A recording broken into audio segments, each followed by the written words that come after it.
The downfall of Rafael Leão. 2 days ago, 5 days before the World Cup begins, Rafael Leão stood in a Portugal shirt at the Estádio Nacional do Jamor in Lisbon and punched an opponent in a friendly match against Chile. A friendly match against Chile.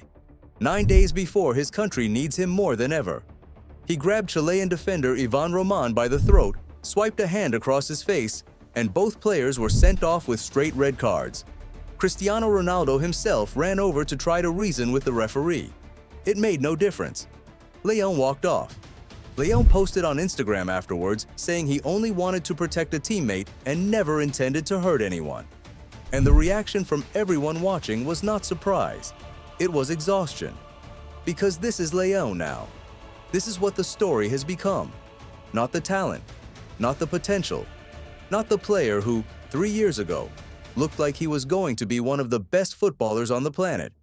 The story is red cards in warm-up matches, fan boos at San Siro, being played out of position and sulking about it, departure announcements through television interviews, a market value that has slipped from 120 million euros to 65 million euros in 2 years.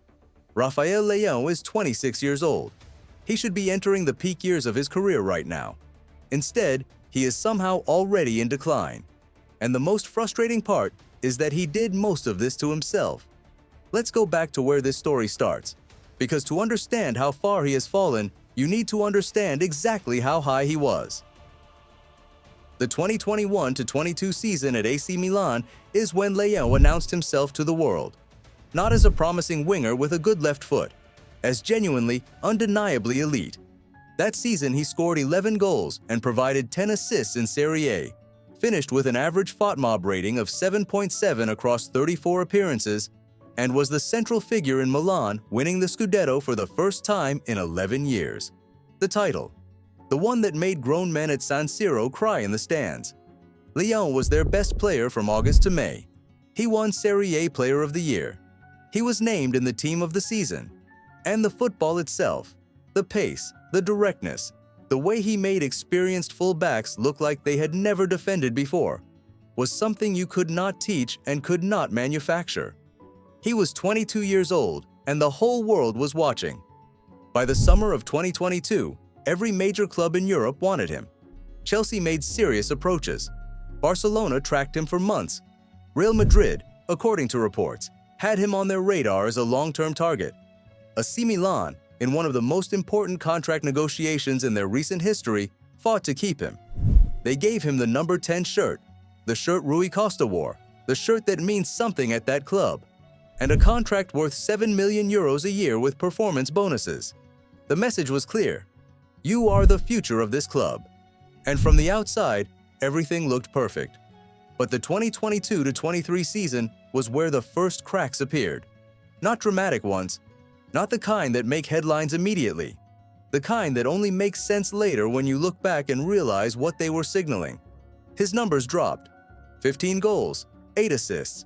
Still good by most standards, but everyone who watched him knew the performances were uneven. There were matches where he was unplayable, and there were matches where he disappeared completely. Showed for the ball twice, lost it both times, and then spent the next hour doing very little while defenders learned they did not actually need to respect him if he was not in the right mood. That inconsistency had always been part of his game. What changed was the ratio. The brilliant performances became less frequent. The invisible ones became more common. In 2023-24, the numbers barely moved. 9 goals, 9 assists. For a player of his ability, in a position that should naturally generate those numbers, it was flat. Not bad enough to be the problem. Not good enough to justify the number 10 shirt and the reputation that came with it. And then, the 2024-25 season arrived. Milan brought in Massimiliano Allegri as manager. And Allegri, in his tactical wisdom, decided that a 3-5-2 formation was the answer to Milan's problems. In a 3-5-2, there is no left winger. There is a left wingback who defends as much as he attacks, and there are 2 strikers through the middle. Leao, whose entire career had been built on cutting inside from the left flank with pace and space in front of him, was asked to play as a second striker. A position he had never played. A position that removed every single advantage that made him dangerous. Now here is where the story gets complicated. Because the easy narrative is that Allegri destroyed Leao by misusing him. And there is truth in that. Playing a natural winger as a second striker in a compact formation is a tactical mistake, and the results showed it. Leão looked uncomfortable, disjointed, like a player operating in someone else's body. But the other part of the story, the part that is harder to say but more important, is that Leão's response to being misused was not to work harder. It was to switch off. He stopped pressing. He stopped tracking back. He started carrying his frustration visibly on the pitch in a way that infected the performances around him. He posted cryptic Instagram stories. He gave interviews hinting at a desire to leave. He collected 5 yellow cards in 29 Serie A appearances this season. And in April, when Milan lost at home and the San Siro crowd turned on him, Leão was booed by the fans who 4 years ago had worshipped him. The fans who had, in a different era, tattooed his face on their legs.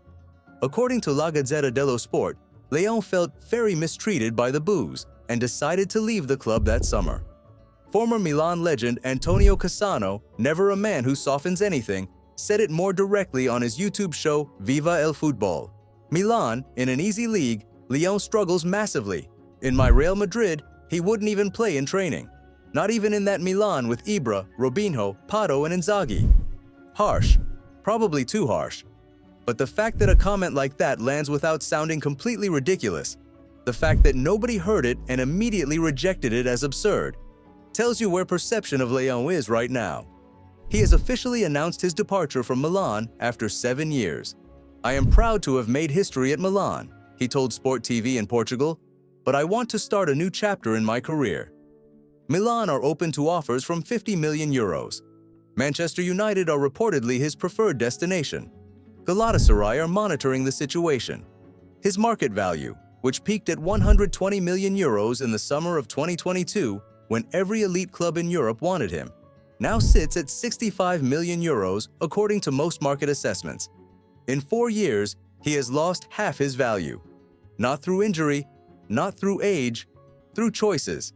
And now, the World Cup, which should be his chance to reset the narrative. Portugal have one of the most talented squads at this tournament, and Leão, when fit and focused, is still capable of being their most dangerous attacker. His pace, his directness, his ability to beat a defender one-on-one, those qualities do not disappear. Roberto Martinez has him in the squad. He is expected to be available for the opener against DR Congo on June 17th in Houston. Portugal have real ambitions in this tournament, and Leão, alongside Pedro Neto and Gonçalo Ramos, gives them an attacking depth that most nations would envy. But then, on June 6th, 5 days before the tournament begins, he punches someone in a friendly. That is Leão in 2026. That is the pattern. Every time there is a moment to step forward, to be the player everyone knows he can be, something happens that reminds you of all the reasons the doubts exist. The red card will cost him a one-match ban, served against Portugal's next warm-up opponent, so he should be available for the World Cup opener. But that is not the point. The point is the decision itself. The choice to escalate a scuffle in a meaningless match 11 days before the most important competition of his career. With your country watching. With everything on the line. Rafael Leão is 26 years old. His peak years are supposed to be right now, between 26 and 30, the window every winger lives for. The pace is still there. The ability is still there. The potential that made Real Madrid and Barcelona and Chelsea all want him at the same time is still in there somewhere. But potential is not a legacy. Performance is a legacy. And right now, the performance is not matching anything close to what the talent demanded. He still has time to fix this. The World Cup is a genuine opportunity to remind the world what he is capable of when he is fully committed and playing at his ceiling. Portugal could go deep. Leão could be decisive. The story could still be written differently.